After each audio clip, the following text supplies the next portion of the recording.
मैं धीरेन्द्र प्रताप सिंह डब्लू, पूर्व सैनिक संगठन अध्यक्ष बैरिया बलिया, ग्राम सभा दुर्जनपुर हनुमानगंज। कल 15 तारीख को जब हमारे यहाँ कोटे की दुकान का आवंटन होना था, उसमें उप जिलाधिकारी महोदय सुरेंद्र पाल जी और हमारे क्षेत्राधिकारी चंद्रकेश, BDO गजेंद्र सिंह यादव और SI सदानंद यादव सारे लोग आए थे। इससे पहले मैंने कई बार SDM महोदय को और अपने BDO को बार बार जाकर के मैंने पत्रक भी दिया है कि सर हमारे यहाँ माहौल गंदा है, जिससे कोटे की दुकान की बात है, तो आप बताइए किस बेस पे करना चाहते हैं। उन्होंने ये कहा कि समूह को आगे किया जाएगा, इसके बाद जो भी जनता आएगी उसको पीछे रख दिया जाएगा, जिसका जन समूह ज़्यादा होगा उसको कोटे की दुकान होगी। जबकि कोटे की दुकान एक इधर से धोबी का था, रेणु देवी का, जो कि माँ साया जगदम्बा के नाम से रजिस्टर्ड था, और उधर से नारी शक्ति के नाम से था, जो कोई सीमा देवी है। ग्राम प्रधान की मिली भगत से पहले ही BDO, SDM और क्षेत्राधिकारी ने पैसे लेकर के सेटिंग कर रखा था। मुझे ये आशंका थी, फिर मैं बार बार जाकर बोल रहा था कि गाइडलाइन बताइए सर, गाइडलाइन बताइए, लेकिन कोई मानने के लिए तैयार नहीं था। फिर भी मौके पे आए, जब मौके पे आए मुझे सूचना मिली, मैं गया। मेरे तरफ से कम 1500 लोग थे, जिसमें 1000 से ऊपर महिलाएं थी, 500 लोग पुरुष थे।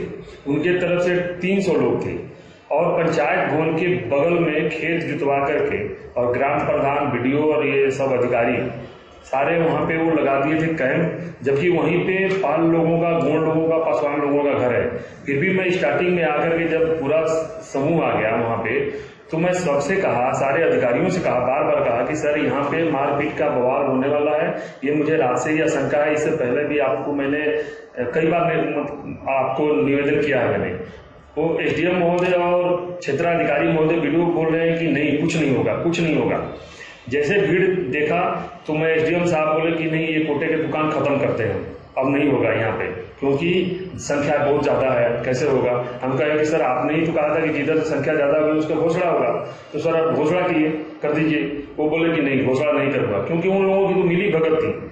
प्रशासन मौजूद है। जैसे SDM, क्षेत्राधिकारी और BDO अपनी गाड़ी में बैठे, तब तक 80 साल के बुजुर्ग मेरे पिताजी हेडमास्टर टीचर से रिटायर है, उनको जाकर के सबसे पहले इसी पाल, यही जो अभी पता चल रहा है कि गोली लगी है, इतनी जनसंख्या थी कि उसमें गोली चल रही थी, धड़ाधड़ कारतूस दुनिया भर के सुनाई दे रहे थे। मैं उस समय मौजूदा SDM और कोतवाल के सामने खड़ा था।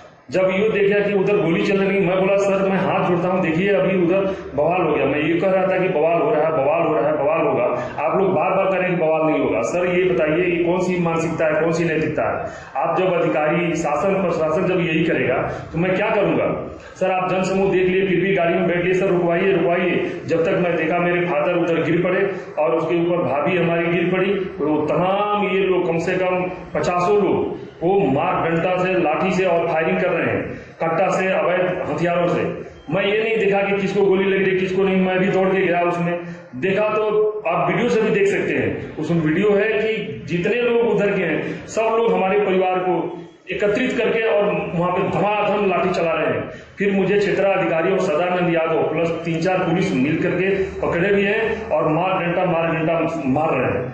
मैं तो एक पूर्व सैनिक का गर्व अपने अंदर महसूस कर रहा हूँ कि मैं एक राजपूत का सम्मानित माता पिता का बालक हूँ, और मैं गर्व से कर सकता हूँ कि मैं इंडियन आर्मी में 18 साल सेना में सेवा करके आया हूँ। इसलिए मैं जो भी हुआ, जैसे भी हुआ, मैं क्षेत्राधिकारी से हाथ छुड़ा करके और भाग निकला, क्योंकि इन लोगों का मनसा था कि मुझे मतलब पीट करके यहीं पे मार दिया जाए। उस समय मेरी कम से कम परिवार के, सभी परिवार के 3-4 भाभी और 3-4 भाई और मेरे रिश्तेदार जो पहले से यहाँ रहते थे, एक हमारे बड़े भाई का साधु का लड़का और उनका साला, उनको भी मार करके ग्रसित कर दिया गया है। अब ये मुझे समझ लेता, वो BHU रेफर हुआ था, जो कि अभी मृत घोषित हो गया, मुझे कहीं से मालूम चला है। और शासन प्रशासन के लोग, खुद SDM साहब और क्षेत्राधिकारी महोदय मेरे घर पे आते हैं और तुरंत लाठीचार्ज करवा के औरतों पे लाठी बरसाते हैं, बच्चों पे लाठी बरसाते हैं। जो भी गाड़ियां थी, JCB थी, बोलेरो थी, स्कॉर्पियो थी, मेरे स्कूटा कार थी, बुलेट थी और बाइक थी, वो सब तोड़ दिए, उठा के भी लेके चले गए। टीवी, फ्रिज, कूलर जो भी था, अलमारी वगैरह सब कुछ तोड़ दिया।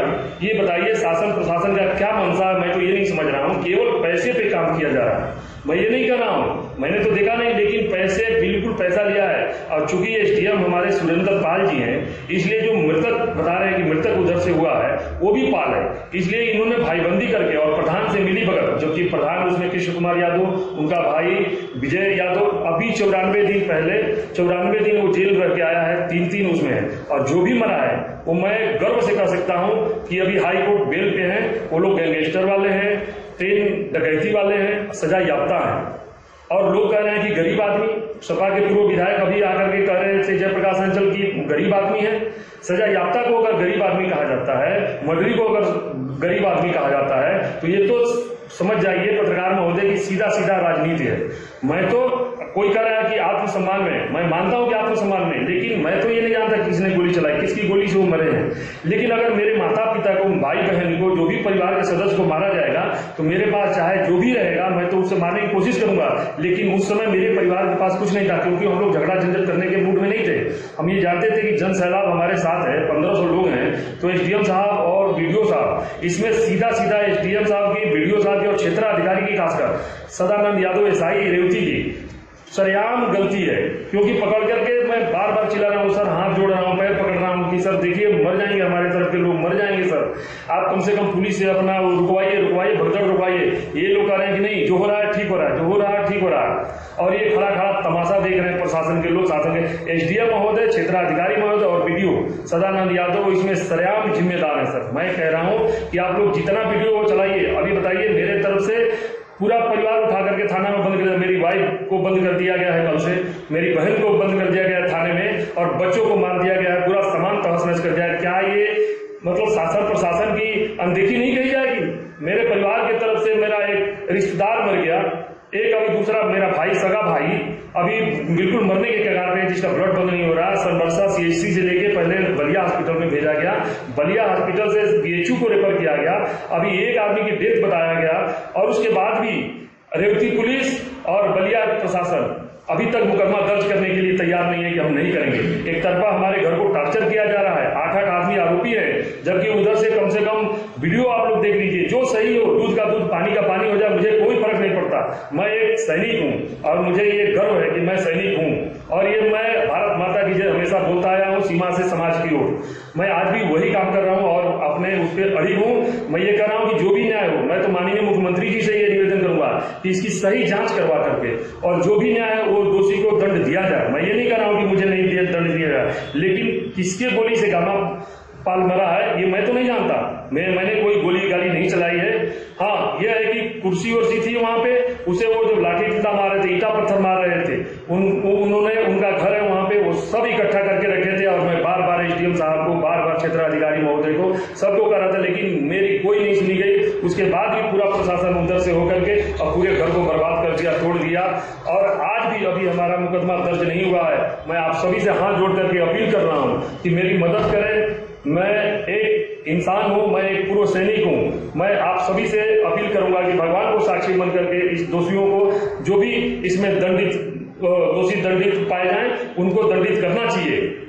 और दोनों तरफ से लोग मरे हैं। मैं सुनने में आ रहा है कि उधर से गामा पाल मर गए, हमारे इधर से रिश्तेदार मर गए, हमारे भाई का अभी तक ब्लड बंद नहीं हो रहा। मैं आपसे हाथ जोड़कर निवेदन करूंगा कि जो भी है भगवान से करना चाहिए, कम से कम सजा याफ्ता को लोग गरीब ना कहें। और ये पहले से एकदम सुनियोजित ढंग से ये सब पहले से प्लान बनाया गया था। इसी वजह से लोग वहीं पे मीटिंग का प्रोग्राम किए थे। जब जन समूह हमारा देखे, ये घबरा करके और मारपीट करने को उतारू हो गए। हमारी जनता मारपीट करने के लिए कभी भी राजी नहीं थी। इसलिए मैं आप सभी से अपील करूंगा कि इसको न्याय दिया जाए, हमको न्याय दिया जाए। हमारा परिवार बेघर है, हमारे घर पे कोई नहीं है पुलिस के डर से।